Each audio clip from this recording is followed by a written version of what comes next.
अस्सलाम वालेकुम everyone, welcome to RS academia. आज हम जिस टॉपिक को बात डिस्कस करेंगे वो है ग्रामेटिकल पर्सन। ग्रामेटिकल पर्सन क्या होता है कि हम रेफर कर रहे हैं कि हम स्पीकर के बारे में बात कर रहे हैं, ये लिसनर के बारे में बात कर रहे हैं, या हम किसी और के बारे में बात कर रहे हैं।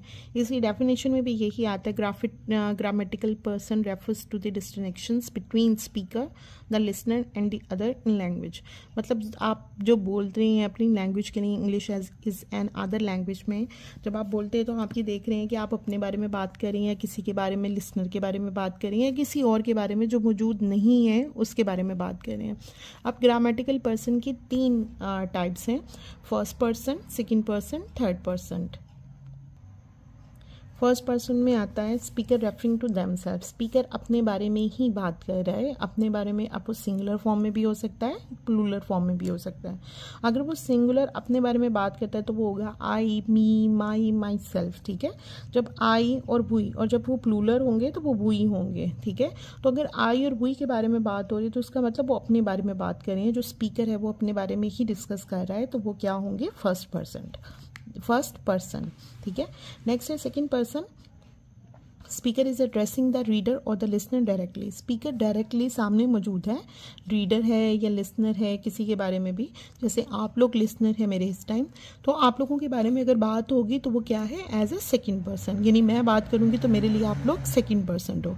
अब उसमें प्लूरल भी हैं, सिंगुलर भी हैं। सिंगुलर और प्लूरल जो भी हों दोनों एग्जैक्टली होते हैं, क्योंकि प्लूरल में भी हम यू लिखते हैं और सिंगुलर में भी हम यू ही लिखते हैं। सो यू, योर, योर्स, हम लोगों के ये सब इसमें सेकंड पर्सन के अंदर आते हैं। अब इसकी एग्जांपल में आता है यू आर गोइंग। आपसे अगर कोई ये पूछे कि आपका सब्जेक्ट क्या है तो आप कहेंगे सेकंड पर्सन। ठीक है, यानी ये है आपका लिसनर या आपका रीडर है। You play cricket. अब यहाँ पर क्या है? प्लूरल की या सिंगुलर की, दोनों बीच में ही बात हो रही है। ठीक है, ये दो एग्जाम्पल है सेकंड पर्सन की। लेकिन अगर यहाँ पर आपका स्पीकर किसी और के बारे में बात करे जो मौजूद नहीं है, समथिंग एल्स, ठीक है, तो वो हमारा आता है थर्ड पर्सन। ठीक है, third, the speaker talk about someone और समथिंग। किसी और चीज़ के बारे में बात करे, जैसे इट होता है, किसी और चीज़ के बारे में बात करें या किसी इंसान के बारे में बात करें तो वो आपका किस में आता है? Third person. अब जिस तरह सिंगुलर में है, सिंगुलर में आएगा ही, शी, इट। अब ही का प्रोनाउन हिम है, शी का प्रोनाउन हर है, आई का प्रोनाउन इट्स है। सो वो सब सिंगुलर में आते हैं। प्लूरल में क्या आएगा? दे, देम, देयर, देयर्स। ठीक है, सो थर्ड पर्सन में हमारे पास क्या है? ये ही, शी, इट और दे है। नेक्स्ट इसकी एग्जांपल क्या है? She enjoying trial. अब यहाँ पे शी आपका सब्जेक्ट क्या है? थर्ड पर्सन, क्योंकि आप किसी और के बारे में बात कर रहे हैं। दे आपका प्लूरल थर्ड पर्सन है। ही क्या है आपका?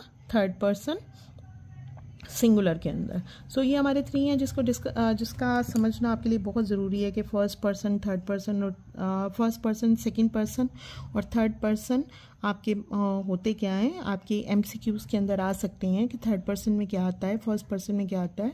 फर्स्ट पर्सन किसको रेफर करता है? फर्स्ट पर्सन रेफर करता है आपके स्पीकर को, अपने आप को। ठीक है, सेकंड पर्सन रेफर करता है आपके लिसनर को या आपके रीडर को। ठीक है, और थर्ड पर्सन रेफर करता है समथिंग एल्स और समवन जो हमारे पास उस टाइम मौजूद नहीं है। सो ये टॉपिक तो यहाँ तक था। Thank you so much for watching my video. Please share it, subscribe it and comment for the feedback. Thank you so much.